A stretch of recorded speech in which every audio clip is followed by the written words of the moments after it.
অবশেষে মুখ খুললেন রায়না ভট্টাচার্য। দাবি করছে সুস্মিতার ছোটবেলার বন্ধু। সুস্মিতার ব্যক্তিগত জীবন নিয়ে এমন কিছু দাবি সামনে এসেছে যা শুনে অনেকেই হতবাক। দাবি করা হয়েছে তার নাকি 5টা নয়, মোট 7টা বিয়ে হয়েছে, আর সেই 7 জনের মধ্যে একজন নাকি ডিপ্রেশনে প্রাণ হারিয়েছেন। এই মন্তব্যের একটি স্ক্রিনশট ইতিমধ্যেই ভাইরাল হয়েছে এবং তা ঘিরে শুরু হয়েছে তুমুল আলোচনা, সমালোচনা আর নানা প্রশ্ন।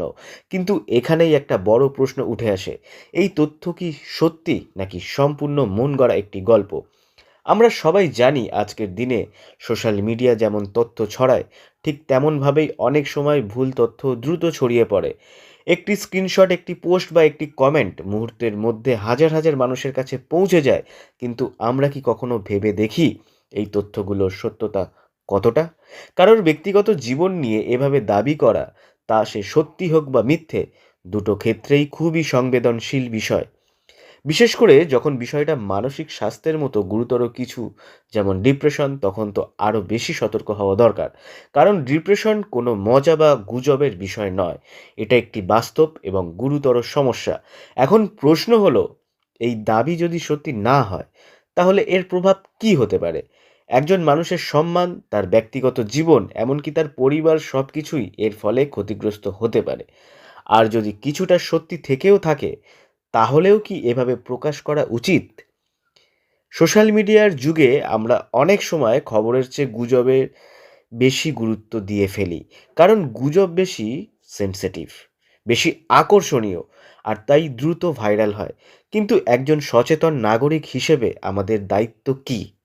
প্রথমত, কোনো তথ্য যাচাই না করে শেয়ার না করা। দ্বিতীয়ত, কারোর ব্যক্তিগত জীবন নিয়ে অযথা আলোচনা না করা। এবং সবচেয়ে গুরুত্বপূর্ণ, মানবিকতা বজায় রাখা।